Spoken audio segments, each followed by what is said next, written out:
Tell me, Ray, about Mickey Pearson. What was he planning? Why would he hand the business off to this person?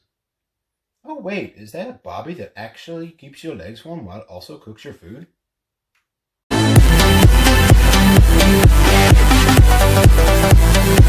What is up, folks and files? Today I am back again with another video.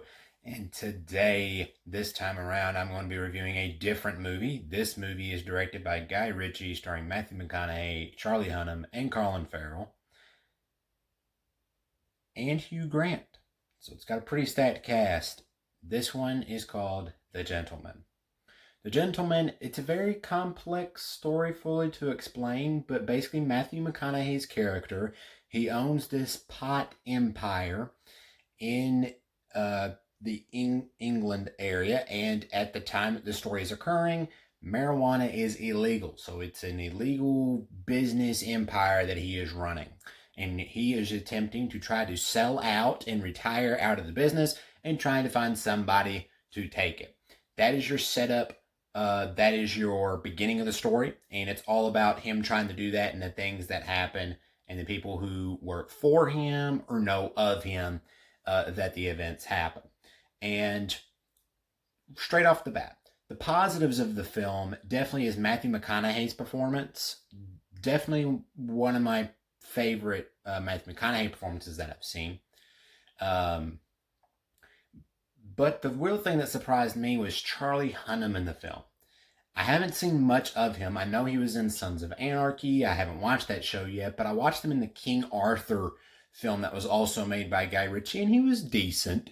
And here, his performance is really, really good. He shows his potential as an actor and what he's able to do. He captures a bit of OCD with some quirkyisms and slightly snarky, and it blends very well into that Guy Ritchie style that he has for his films. I've only seen 3 of his films. I've seen his 2 Sherlock Holmes films and The Gentleman. So those are the 2 positives, the performances. And Colin Farrell has some nice scenes in it. His character is not a major character, but later on he starts to play a decent role into the overall story. Then getting into the mixed aspects of it. Some people could argue Guy Ritchie's dialogue is a bit iffy. Just because he has a distinct style. If you've watched other Guy Ritchie films, then the dialogue's not going to bother you. You're used to it. But yes, Guy Ritchie has a style. But this one, it's a lot more easier to digest than other indie films that I've reviewed in the past or did in my A24 film ranking. So it's very much easier to comprehend. The only real mixed aspect of it that I can name off right now is the pacing is very slow in the beginning for me. It's almost too slow, and that it could lose some people.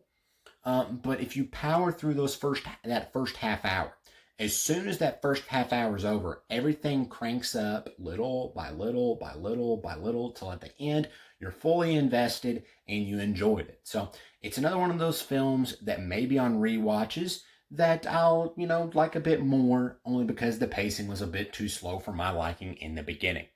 But 2 of my favorite performances by one of my favorite Matthew McConaughey performances, my favorite Charlie Hunnam performance. Colin Farrell was a nice side dish, but he didn't steal scenes per se, but he was just a nice side dish. So that was pretty solid. And then the negative aspect of it would again be the pacing. I found it almost lost me in its first 30 minutes. I'm not going to lie, but there was a sequence with Charlie Hunnam's character, Ray. All I'm going to say is it's a chase sequence. He's chasing a different character on foot. And what happens because of that and during that was very, very good. That sequence, from there on, I was interested in the film. I was interested in the story. And from that point on, it never lost me. It had me gripped and intrigued in the world and the characters. So I think this is another solid outing for Guy Pearce. Again, I know he's made more films. I've only seen his 2 Sherlock Holmes and The Gentleman. If I had to rank The Gentleman, I'd put it in between the 2 Sherlock Holmes. I'd put Sherlock Holmes 1 at the top, then The Gentleman, then Sherlock Holmes Game of Shadows. But I enjoy all 3 of those films.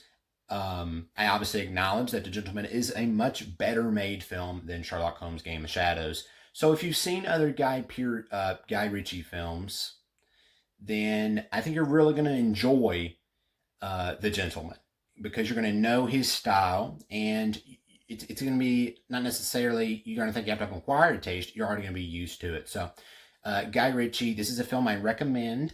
Go into it, knowing that you may not adore it at the beginning, but give it that chance to win you over. And once it has you, it's not going to lose you. So overall, I'd give it a 7 out of 10. I don't know if it's really going to increase on rewatch or not. Maybe only because the performances.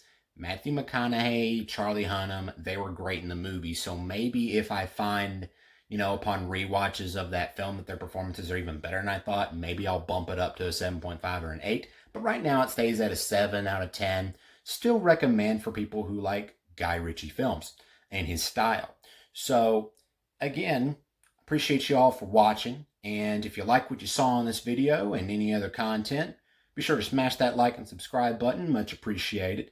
And if you want to help build the community, we can share this on your social media. We can build that community, and we can talk film and cinema and just have this nice community of cinephiles here. So very much enjoyed this video. Appreciate it. And I'm looking forward to talking to you guys in the comments section. Mention something about The Gentleman. Was it a film that maybe had your interest but you weren't quite sure of? Was it something that you liked? Did you not like? What did you like? What did you not like? Let's get on the conversation down in the comments. I'll see you guys in the next one.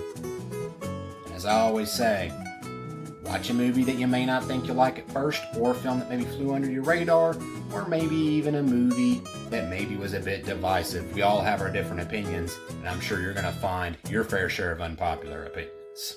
See you in the next one.